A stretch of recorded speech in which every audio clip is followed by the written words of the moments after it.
चलिए शुरू करते हैं। देखिए बच्चों, कल आपको मैंने त्रिकोणमितीय सारणी बनानी सिखाई थी, जिसमें आपने 0, 30, 45, 60, 90 के कोणों के लिए जो 6 के 6 अनुपात थे, साइन, कोस, टेन, कोसेक, सेक, कोट के सभी के मान आपने सीखे थे। जैसे ये 10, ये 30, तो 10 30 का मान कितना था? 1/वर्गमूल 3।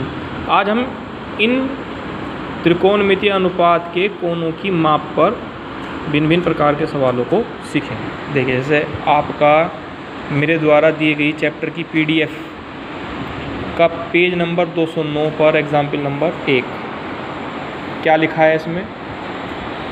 Sign square 60 upon sec square 45, ये पूरा अपोन हैगा। Sine square 60 plus tan square 60 upon sec square 45 minus के कोस स्क्वायर 45। तो इसका मतलब पहले साइन 60 का स्क्वायर, फिर टेन 60 का स्क्वायर, सेक 45 का स्क्वायर और कोस 45 का स्क्वायर। या तो आपके सारी त्रिकोणमितीय सारणी पूरी कंठस्थ याद हो, याद नहीं है तो जिस तरह से मैंने आपको बनानी सिखाई थी, आप 2 मिनट में तैयार कर बनाकर मान रख सकते हैं। किस तरह से रख सकते हैं? देखिए, मैं आपको भी रख कर दिखाता हूँ। सबसे पहले किसका मान चाहिए? साइन 60 का। तो ये रहा साइन और इसके साथ ये रहा 60। तो साइन 60 कितना हो गया बच्चों? साइन 60 कितना हो गया? वर्गमूल 3/2। तो मैं यहाँ साइन 60 के बदले क्या रखता हूँ? साइन 60 के बदले वर्गमूल 3/2 पूरे की घात 2 प्लस। अब टेन 60, ये रहा 10 और ये रहा आपका 60। कितना है? वर्गमूल 3/1। चलिए, अब टेन 60 के बदले क्या रखते हैं? वर्गमूल 3/1 की घात 2। ठीक है। अब इसी प्रकार सेक 45 और उसका वर्ग। चलिए फिर समझिए आप यहाँ पे से, ये देखिए सेक और ये 45, तो सेक 45 कितना हो गया आपका? वर्गमूल 2। वर्गमूल 2 का वर्ग माइनस, अब कोस 45, ये रहा कोस और ये रहा आपका 45 कितना? 1/वर्गमूल 2। तो 1/वर्गमूल 2। ठीक है। इस प्रकार हमने क्या किया? हमने सबसे पहले साइन 60 का मान, टेन 60 का मान, सेक 45 का मान और कोस 45 का मान रखा। चूँकि जो वर्ग है वो अनुपात का है, कोण का वर्ग नहीं होता। तो अनुपात कितना है? वर्गमूल 3/2, उसका वर्ग। ठीक है। अब इसके आगे सरल करते हैं। देखिए क्या करेंगे?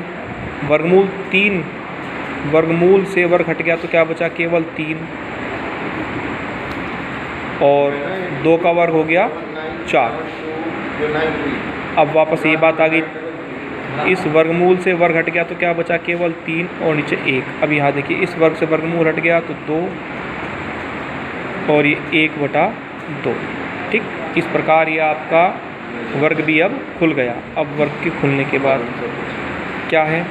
ऊपर का लघुत्तम 4 आ गया, 3 एकम 3 और ये 3 चौक 12 और नीचे का लघुत्तम क्या आ गया? 2। 2 दूनी 4 माइनस 1। ठीक। अब इसके पश्चात 3 और 12 15 है बटे 4, 4 में से 1 गया, 3/2। अब अंदर के अंदर और बाहर वालों की बाहर गुना। तो क्या लिखा जाएगा? 15 की गुना 2 से, 15 की गुना 2 से और 4 की गुना 3 से, 4 की गुना 3 से। देखिए अब 2 दूनी 4, 3 पंजे 15, तो क्या बचा? 5 एकम 5 और 2 एकम 2। इस प्रकार इस sine square 60 plus tan square 60 बटे sec square 45 minus cos square 45 का मान कितना निकल कर आया? 5/2। देखिए एक और मैंने उसी पेज पर उदाहरण नंबर 2 लिखा है। क्या है? A 2 sine square 30 minus 3 cos square 45 plus tan square 60। ऐसे ही यहाँ पर इनके मान रखेंगे हम। 2 साइन 30 का मान होता है 1/2 का वर्ग माइनस 3, कोस 45 का मान होता है 1/वर्गमूल 2 का वर्ग प्लस tan 60 का मान होता है वर्गमूल 3/1 पूरे का वर्ग। चेक कर लीजिए। sin 30 मैंने कितना लिखा, 1/2। देखो ये रहा sin और ये रहा 30, 1/2। फिर क्या था, cos 45 और tan 60। देखिए ये रहा cos और ये रहा 45, ठीक। और ये रहा tan और ये रहा 60, ठीक। तो इस प्रकार आपका sin square 30, cos square 45, tan square 60 का हमने मान रख लिया। अब इसे सरल करेंगे। 2 1/4 माइनस 3, वर्ग से वर्गमूल हट जाता है तो 2, वर्ग से वर्गमूल हट गया तो ये 3/1, ठीक। 2 एकम 2, 2 दूनी 4, तो ये बन गया आपका 1/2 माइनस 3/2 प्लस 3/1, 2 लघुत्तम। तो ये 1 माइनस 3, यहाँ पे 2 नहीं था, 2 बनाने के लिए 2 से नीचे गुना, 2 से ऊपर, 3 दूनी 6। तो प्लस 7 माइनस 3/2, तो 7 में से 3 गए, कितना बच गया, 4/2, 2 दूनी 4। तो कितना उत्तर निकल कर आया, 2। देखिए कितने सरल तरीके से आपको यदि त्रिकोणमितीय अनुपात की कोणों की माप आपको याद है तो आप साधारणतः सरल कर सकते हैं। बड़े ही मेहनत से और प्रयास से इनको आप समझेंगे। और मेरे द्वारा दी जा रही जो चैप्टर की PDF है उसमें उदाहरण भी हैं, प्रश्नावली के सवाल भी हैं। आप उन्हें प्रैक्टिस करेंगे, निकाल कर देखेंगे और समझेंगे। जो समझ में नहीं आएगा आप मुझसे पूछ सकते हैं। चलिए इसी क्रम में एक मैंने उदाहरण और लिखा हुआ है, उदाहरण 3।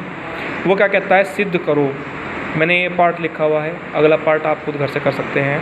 क्या लिखा हुआ है, 3 sin 30 या 3 sin 30 माइनस 2 sin स्क्वायर 30, इन दोनों के मान क्या निकल कर आता है, sin 90 के बराबर। तो हमने सबसे पहले क्या करा, सिद्ध करने के लिए हमने सबसे पहले क्या छाट लिया बच्चों, लेफ्ट हैंड साइड छाट लिया हमने। ये सबसे पहले हम क्या छाट रहे हैं, left hand side. Left hand side का मतलब होता है बायां हाथ, ये बायां हाथ और ये दायां हाथ। बायां हाथ क्या है, 3 sin 30 माइनस 2 sin स्क्वायर 30, ठीक है। 3 मल्टीप्लाई sin 30 की वैल्यू 1/2,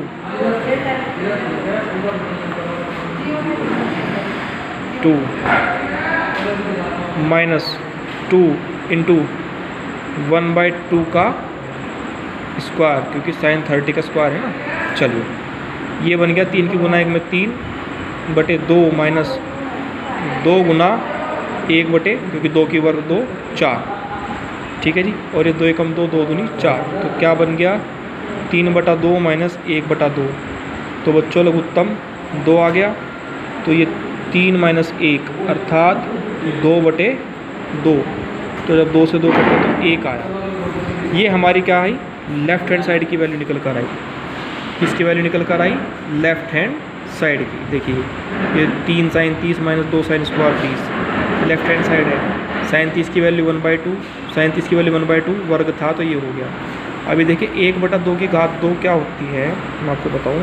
1/2 की घात 2 का मतलब 1/2 गुना 1/2, 1 की 1 में गुना करेंगे 1, 2 के 2 में करेंगे 4, इसलिए इस वर्ग को हमने 4 लिख दिया, ठीक है।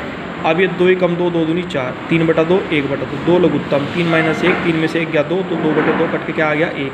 अब देखते हैं हम राइट हैंड साइड, वो क्या है, sin 90। चलिए जरा अब आपको सारणी से दिखाऊँ। ये रही साइन और ये रहा 90, क्या वैल्यू है इसकी, 1। अब ये मत समझना कि मैंने एक लेफ़्ट को तो लेफ़्ट में लिखा, राइट था नहीं, ये पेज की वजह से आपको तो क्या करना है, लेफ्ट हैंड साइड यहाँ खत्म हुई तो इसी के नीचे से ही राइट हैंड साइड शुरू कर देनी है। पेज खत्म हो गया तो अगले पेज से शुरू कर देना है, ठीक है। तो इस तरह से जब मेरी लेफ्ट हैंड साइड की वैल्यू भी 1 निकल कर आई थी और राइट हैंड साइड की वैल्यू क्या निकल कर आई, 1, तो हम क्या कहते हैं, दैट इज़ कि left hand side equals to right hand side. यही हमें सिद्ध करना था कि जो बाएं पक्ष का मान है